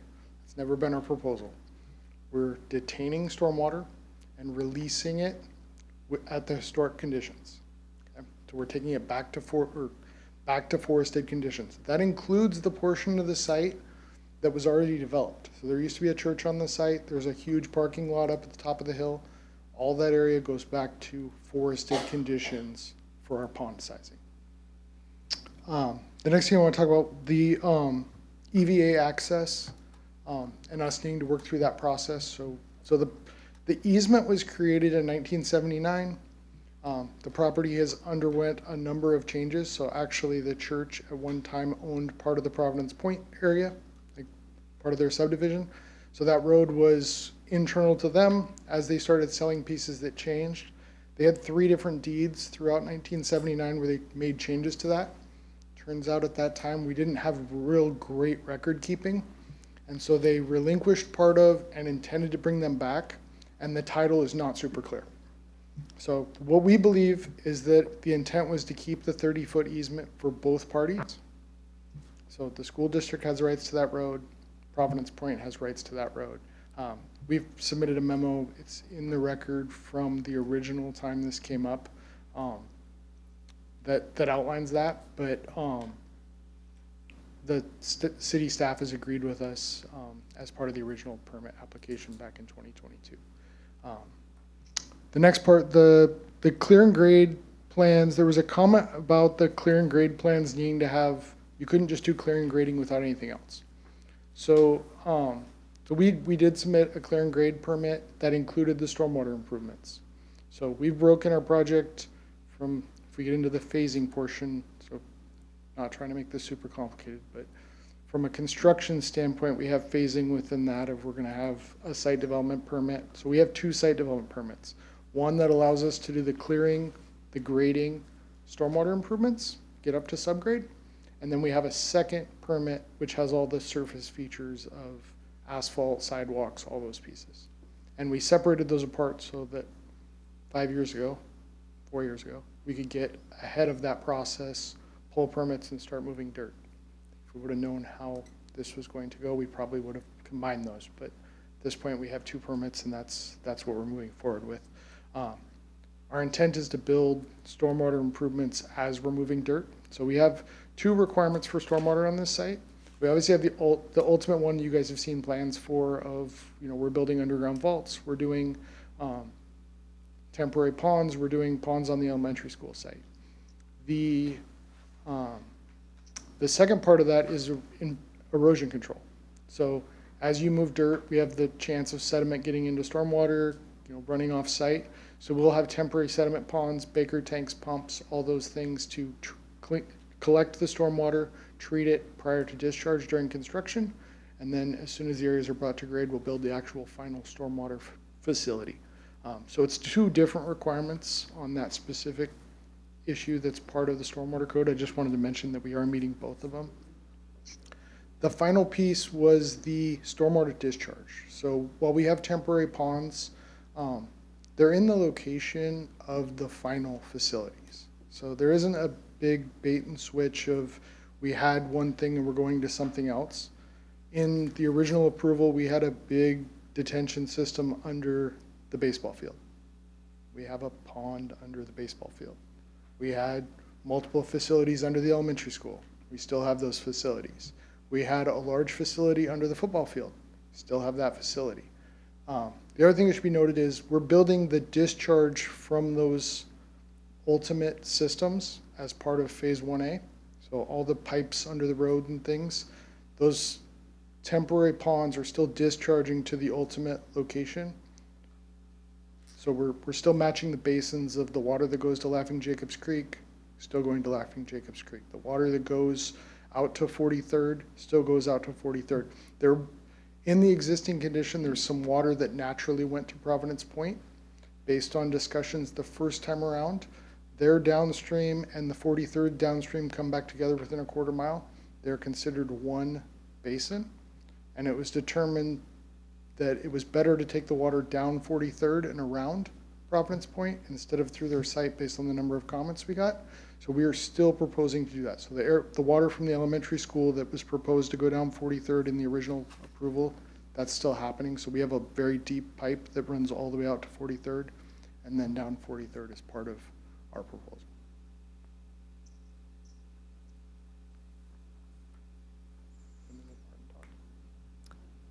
I think you have to talk before they can ask me questions. So I'm going to turn it over to Martin with the school district. Okay.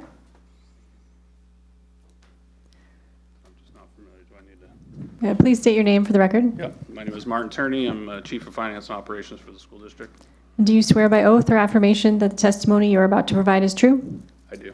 Proceed. Okay, thank you. So a couple of things that came up. I wanted to start with funding, since that's often a topic that's of importance. I want to point out first, too, that this community voted twice, once in 2016 and then in 2022, to provide the needed funding for this high school. And due to the length of time it's taken to get this done, over time, obviously, escalating costs have been tremendous. So we have been trying to keep up with those escalating costs. It's really become an obstacle for us, obviously. And that plays into the phasing, right? So we have students. We know where they are. They are at Skyline and they're at Issaquah High School, and those buildings are over capacity by quite a bit. Our goal is not to have just enough so that we can bring kids in from portables, is to make sure that we have enough capacity to do not just what we have typically done, but have innovative spaces and be able to move into the future with adequate programming. So, financially, we want to go forward and get this phase done so we can begin to have momentum toward a larger high school out there.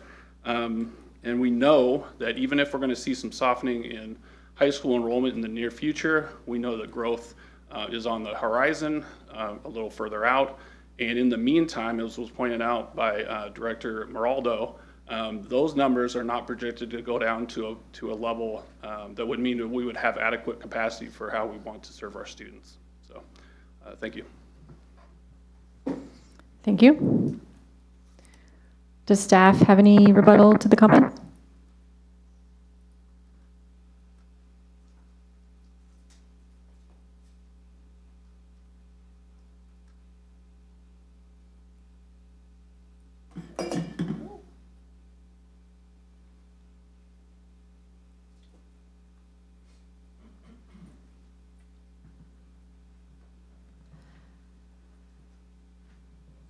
Not specific rebuttal to the comments, but just in general, a reminder about what we are focused on here tonight. A lot of comments that we've heard and discussions that we've had have veered into many different topics, but tonight we are here to decide on if the amendment complies with code and if the proposed amendments should be approved. So those amendments are splitting phase 1 into phase 1A and B, the revisions to the building, which is phase 1A, the facade, entry, loading dock, trash enclosure relocation, and the associated site changes like parking, landscaping, site infrastructure. That is the focus of what the approval or conditional approval or denial is on tonight, is the requested amendments. Thank you. Commissioners, are there any objections to closing the public hearing? Hearing no objections, I now close the public hearing at 8:10 p.m. It's now time to move into the deliberation portion of the meeting, but first we need to make a motion. Is there a motion on the item before the commission?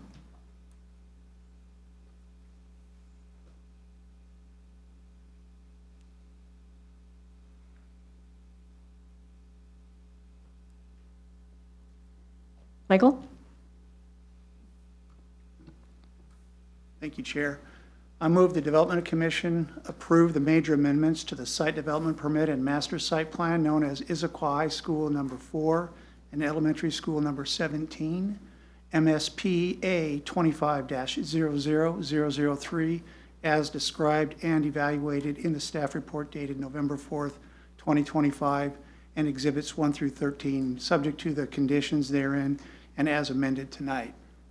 And I move that the Development Commission direct the Community Planning and Development Department to prepare findings of fact and conclusions for review and approval by the Development Commission Chairwoman, affirming the Development Commission's decision to approve the major amendment to the site development permit and master site plan known as Issaquah High School number 4 and Elementary School number 17, MSPA 25-0003, as subject to the conditions listed in the staff report dated November 4th, 2025, with exhibits 1 through 13, subject to conditions therein, and as amended tonight.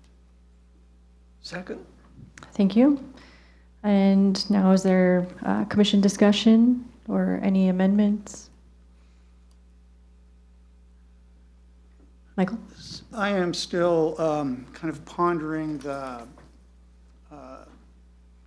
condition where a permit expiration occurs, where we have,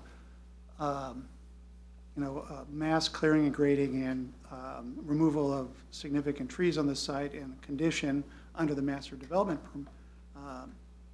plan to replace a significant number of those trees. If the permit expires and phase 1B and the elementary school don't proceed, how is the condition remedied with respect to that permit condition?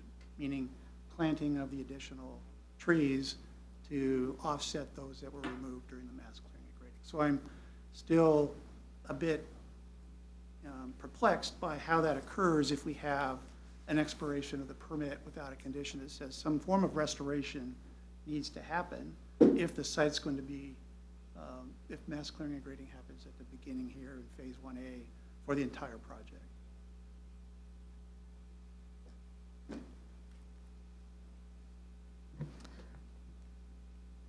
Okay. Just making sure there wasn't anything you wanted to add. The planting is happening within phase 1A of the trees. Was that the right, so, central part of your question? Yes. So for phase 1A, all of the required replacement trees, the 900, I believe, or 900 trees that were going to be planted as part of the offset for those significant trees that are being removed would be planted as part of 1A. Yes. From my memory of the landscape plan, yes.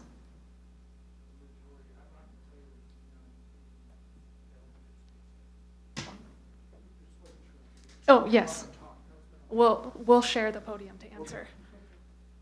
Yeah, so the majority of the trees will be planted in phase 1A because we're doing those areas around the outside. There's some trees within the elementary school site along their frontage that will not be built, but it's less than 5% of what we're proposed to put back on that area. So the majority of the trees will be planted in phase 1A. Can we see the planting plan for 1A? Yes, give me a second to pull it Sure. up if there's another question while I'm pulling that up. Just another, oh, go ahead if you want. I just had a clarification on that question, but that would not return the elementary school and the baseball field sites to its original condition, even if you included the subgrading stuff. You mentioned before that it would be hydroseeded or something? Yeah, or it'll be likely hydroseeded and stabilized from an erosion control standpoint.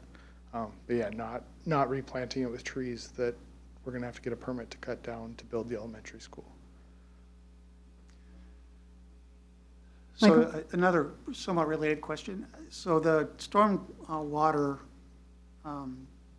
system that's being developed as part of phase 1A, that's, I would just want to affirm to confirm this, that will satisfy all of the code requirements for water quality, detention, and discharge, et cetera.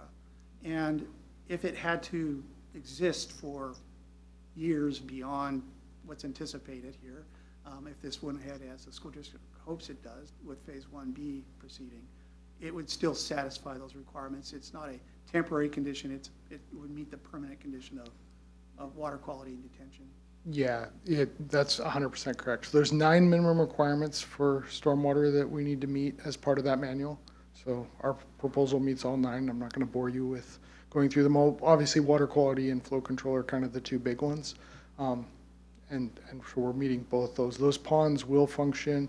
The city's, I'm sure, going to require us to put agreements in place to make sure they're being maintained and all those things, and inspected on a yearly basis, and all the things you would have with a permanent system. So that will happen as part of the project. Yeah, would you explain flow control and forested condition? I want to make sure everybody Absolutely. understands that. Yeah.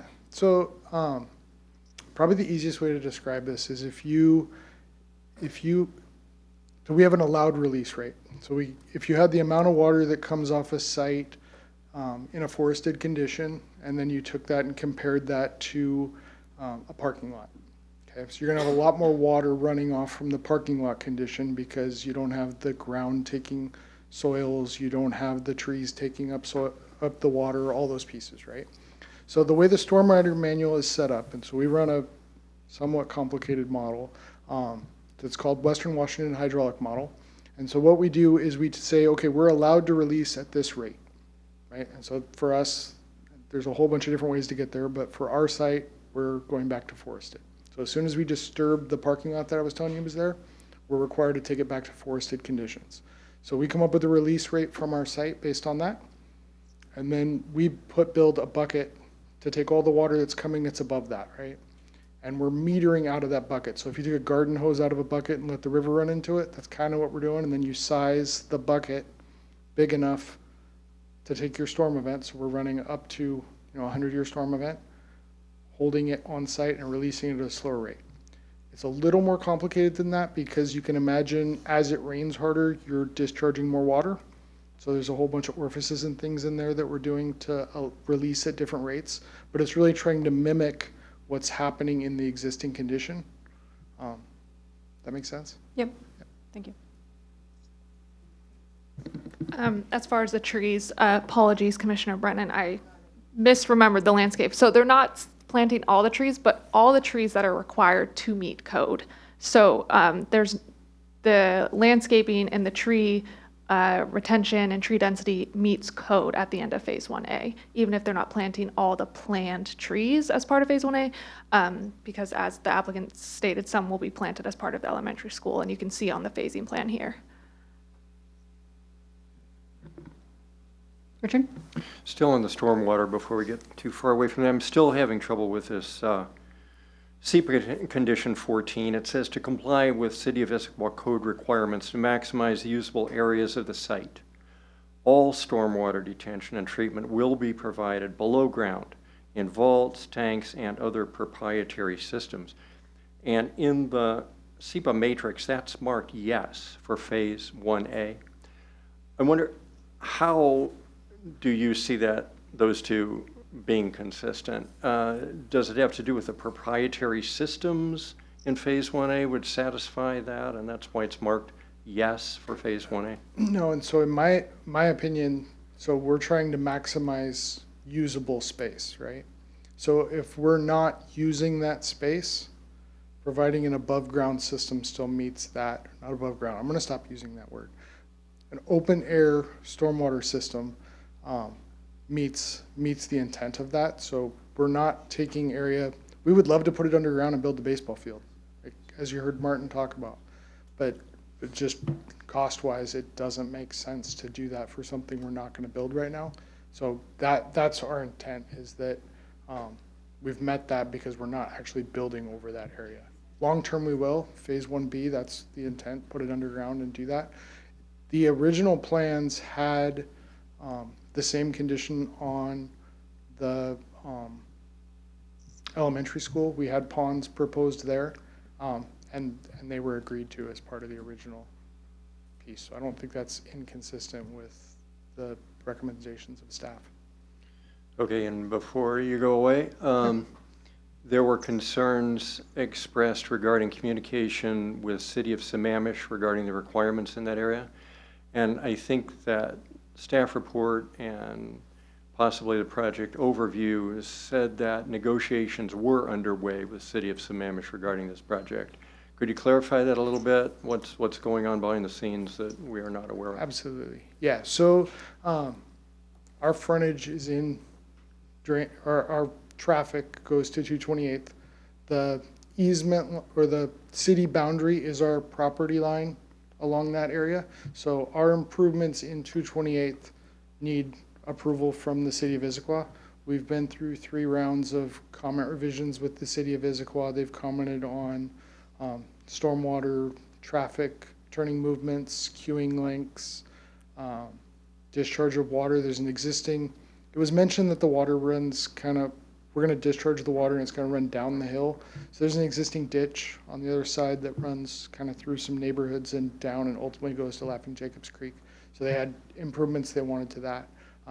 But we've been through 3 rounds of review comments with them. We've had multiple meetings with them over the last 2 or 3 years to get through that process. That's with City of Sammamish? Yes. Katie? Yeah, because I'm sorry, but if I heard that, you were saying City of Issaquah. Sorry. And We so have a what's very, Sammamish then? Yeah. the city boundaries are like super complicated for where they are. So we do have frontage improvements in Issaquah. We've been through a similar process with the Issaquah part, but we've submitted for both permits. From this standpoint, we've submitted for every permit needed on our site. So sewer and water and all that wonderful stuff. Thank you. Katie? So just to get back to, I guess this condition 11 and, you know, what happens to the baseball field site and the elementary school site. So I'm just, you know, it says if 1B doesn't get funded, there's no permit for it, my understanding is then that the elementary school site would likely be stabilized, right? So everything will be stabilized, geotech will be taken care of, and hydro-seeded, probably, and then there'll be an open-air pond on the baseball field site.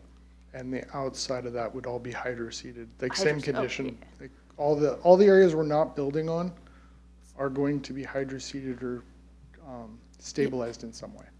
So, and that'll happen, you know, within, and then that'll be finished, whatever's not done now would be finished within 3 months of knowing that there's no additional permit coming. And I'm wondering, does this sound like the type of plan that would be approved by the city, and why there's no plan for it? Because so the condition 11 says, you know, blah, blah, blah, stockpile shall be removed, site restored and stabilized based on a removal plan approved by the city. And it sounds like you're stating a removal plan here, but there is no real removal plan, so we don't know what would be. The condition was written because I literally drew a plan where we were going to stockpile a whole bunch of dirt on the elementary school site as a cost savings measure. Like, to be perfectly honest, that's how we got here, or there. So we're not proposing to do that. We're not gonna have haul off at the end. There was just a concern that we were gonna use that dirt in a future phase, so we're gonna stockpile it. That's obviously not the proposal now, so I don't think, So this plan to leave it with the hydro seeding and the open air pond would be something that would be approved? yeah. The other piece with the 3 months, like, the reality is the state of Washington Department of Ecology has requirements of how long you can leave a site unstabilized and not work. It's significantly shorter than 3 months, even in the summer, so it will be stabilized long before that. Would you pull condition 11 up on the screen? Seems like that's the one we keep centering on, so I want to look at it and see if there's anything specific we want to change. And my question is more just, with regard to the phasing, if there's going to be a phasing, then there's a chance that 1B doesn't get done, then what, is there a plan that needs any sort of approval for what happens? And 11, I'm not sure if 11 means that there is or not. Sure, I guess, yeah, city, the question is, if there is no 1B, is there anything further needed from the district?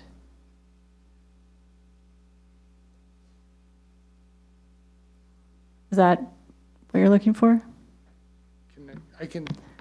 Yeah, it just says the site needs to be, and I understand the history of it, needs to be put in some condition that would be approved by the city. So we don't have in front of us what that condition might be. So we don't know what the ultimate disposition of this site might be if 1B is not approved. Yeah, so our proposal for 1A, so we've submitted site development permits at this point for that area. It has the plantings and things required to meet. So the parking lot area out in front of the school that we're building, that eventually we end up expanding the parking garage over, that whole hillside gets planted with code required plantings to buffer the the standard parking facilities. So we're meeting those requirements. That's really temporary landscaping that we're putting in to meet the city's code, so we can tell you that we're meeting current code. It's money we're spending to make sure we're meeting current code right now that will get at some point taken out when that area gets expanded. And then the baseball field, we show hydro seeding across to that area as part of it. There's an access road existing on the site that goes through the buffer area that we agreed to with PPUA. That access road gets removed. We're doing all the buffer plantings and those pieces as part of that. So we really did design phase 1A to have the ultimate condition that we think is going to be there for a little while. Obviously, if we get funding and are able to move forward with the next phase early, that would be great, but that's not what we're planning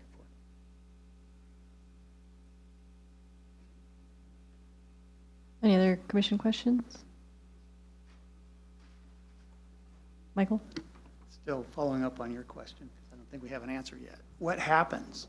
So we have not satisfied all the conditions of the master development permit.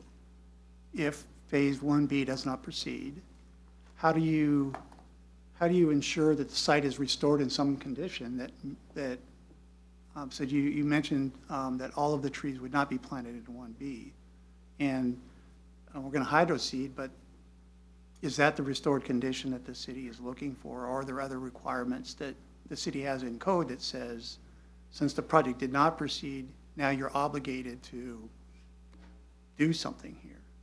Or is that at the discretion of the city? There's not specific code requirements, like in our land use code that says, if in any project, if phase 2 doesn't happen, this is what has to happen. Like the applicant said, there's Department of Ecology standards that require things be returned, and there is this condition about restoring the land. If the elementary school isn't done, the commission is welcome to add a condition onto the amendment about if phase 1B isn't done. If you want a similar condition as this ending of condition 11 about to make sure that Phase 1B area is restored as well, but there's not a specific code requirement around that. And so then the question becomes, what's the standard that you would have to meet? Or is it like back at the discretion, if we added a condition like that, would that be at the discretion of the city to decide whether additional tree plantings would be required to replace those that have been removed, that haven't been as part of the original condition, or some other condition that you would have applied to the property to ensure it's stable and meets the environmental requirements? Yeah, I would imagine it would be something along the lines of the end of condition 11, but for instance, the landscape permit that's going to be required, the landscape construction permit that's going to be required as part of Phase 1A that's submitted for, that makes sure that all required trees have been planted, all required plantings have been planted.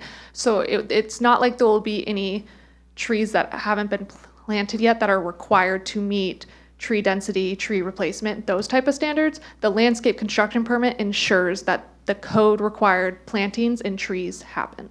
With Phase 1A? With Phase 1A. Okay. Yeah, John? Getting back to, when you talked about leaving the area that's cleared and grub, and the state would have a different requirement, what are those requirements that, for instance, if 1A doesn't get done, and we have some areas that they're exposed and subgrade, what would the state require you to do? So the state basically has requirements, and it comes down to wet season or dry season, so they define that in the manual. But basically, if you're in the summer, you can go up to 30 days before you have to cover or hydroseed or do something with that area. During the winter, you get 3 days. So the state requires covering, hydroseeding, or hay bales, or something like that? Yeah, so there's an NPDES requirement for construction. The city has one for their stormwater system. Each construction site gets kind of the same thing. And then we're monitoring water leaving our site, verifying that we're within the erosion limits of the water that leaves our site. And so we need to meet those requirements as well as the clearing and coverage requirements. In your opinion, is the state more stringent, or is the city of Issaquah? It's kind of two different standards. So the city code requires you to get the state permit. So you're kind of covered on both standpoints. I think the way the condition was worded was really trying to get at removing the stockpile I drew. Like that was really the goal of it. And so once we did that, we want to make sure that you get something down, and so that's the language that was come up with. Richard? One more question for staff regarding impact fees. So SEPA matrix condition 65 says the project will pay transportation impact fees to the city of Issaquah in accordance with IMC 3.71. And 3.71 refers to a subsection 3.71070 fee collection. The traffic impact fee shall be calculated and assessed at the time of issuance of a building permit, except as provided in a subsection which refers to single-family homes only. No building permit shall be issued until the impact fee has been paid in full by the applicant, provided that payment of the impact fee may be phased if the building permit for the development is also phased. However, in the SEPA matrix, it looks like impact fee is only collected to be collected at the end of phase 2. Is that correct? Honestly, I'm not quite sure the condition you're referring to. The impact fees come with the building permits, so that's not something that I evaluated as part of the amendment, since that's outside the scope of what the amendment was about. That's not a specific portion that I looked at, but generally, yes, impact fees are collected at building permit issuance. Okay, and this may be phased, so that's collected only at the end of phase 2, however, and not building permit issuance at phase 1A, 1B, Sure. and 2? Yeah. So we last time got to the point where we were about ready to pick up our permit. And so there's a big number for that permit, which includes the impact fees. So you would pay the impact fees for each individual building permit. So we'll have a phase 1A building permit, phase 1B that. Obviously, it's based on students, so the fee goes down a little bit, and we pay it in chunks, which is great for the school district. It's great for the city. You'll get money over a long time. So it is paid in chunks, yeah. It looks like in the matrix, it's only yes at the end of phase 2. Oh, I gotcha. Sorry But, for that. okay, we've got chunks. Thank you. That makes sense. Thank you. Any other comments, questions?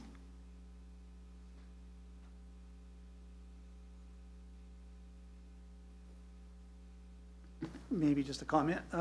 So, as was mentioned at the beginning of the staff presentation, that what's in front of us is a pretty narrow scope of an amendment, recognizing that, the future of this project is still a question, but I can't see the future, so leave that to the school district to plan for their needs and strategies for funding school projects. The amendments that we have in front of us, I think there were a number of questions that we had. I got satisfactory responses to the questions that I have about the project and how it will proceed in this new phased approach, as well as the minor amendments to the building entrance and loading dock and trash, et cetera.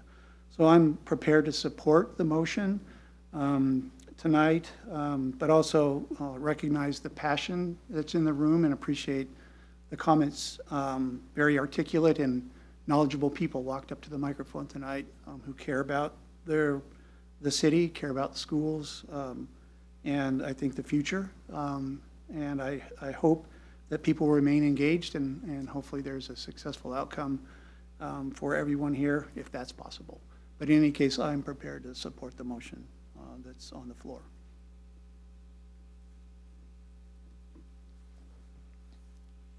Mel? I guess just one comment too about section 11 or condition 11. It seems like that's been one of our biggest question marks, is what happens if we do 1A but not 1B. But looking back on it, condition 11 was written on the basis, what if there was phase 1 but not phase 2? So now we're just going phase 1, A and B. So the approval was anticipating the possibility of it not going all the way through. So in terms of trying to make changes there, I'm not sure how we would do that, despite the question marks. I think there would have been question marks then. So just one thought about that. I also want to thank staff and the applicant for addressing the commission and the public's comments and questions. I think you covered everything that came up tonight. Just want to mention, it's been a while since my daughter's been in the Issaquah High School, but recently I've been doing some mentoring in the school system. My mentee moved on from middle school to high school. And I haven't been, that was my first opportunity to be in Issaquah High School recently. And I can vouch for the observations that it is highly overcrowded. I really could not imagine the amount of traffic that was going on between class and after lunch period. So I think the development is clearly a school that we need.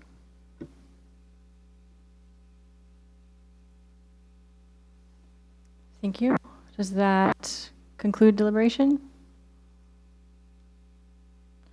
All right, and then I think we should restate the motion, and my computer fell asleep. Would someone else mind reading it? Madam Chair, I'd be happy to do that. Thank you. Oh, yeah. Yeah, let's do that.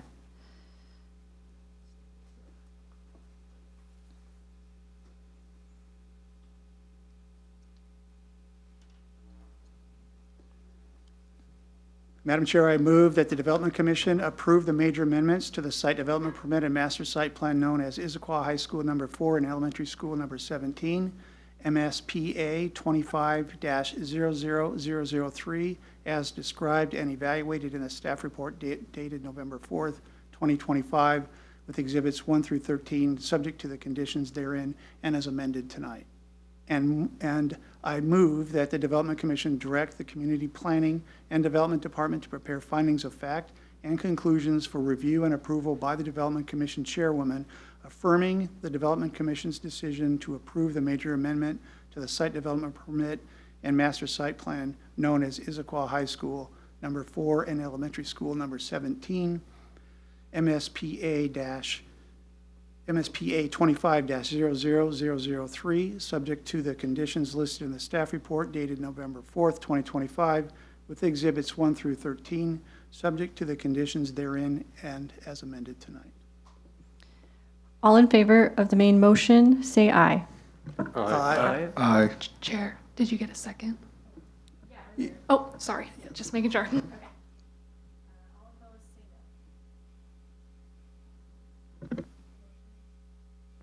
The motion is approved.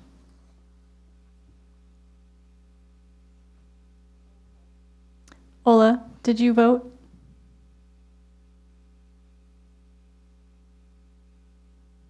Ola, you're on mute.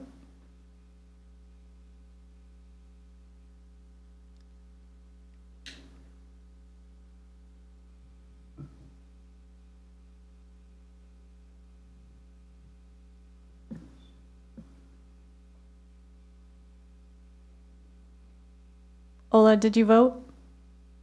I did vote, I'm sorry. Okay, and what is your vote? I move to approve. Okay, thank you. So the motion is approved.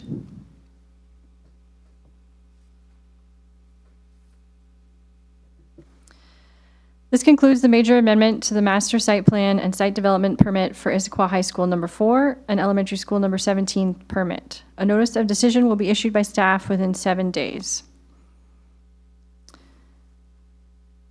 Staff, are there any city council updates?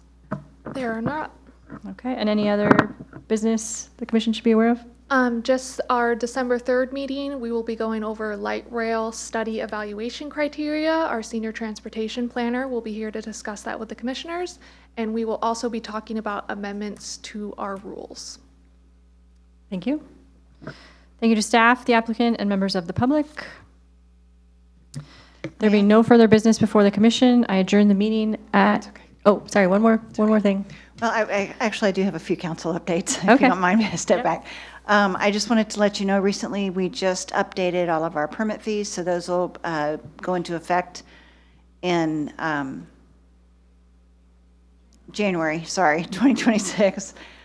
We also updated our school impact fees recently. Those also go into effect in January 1st.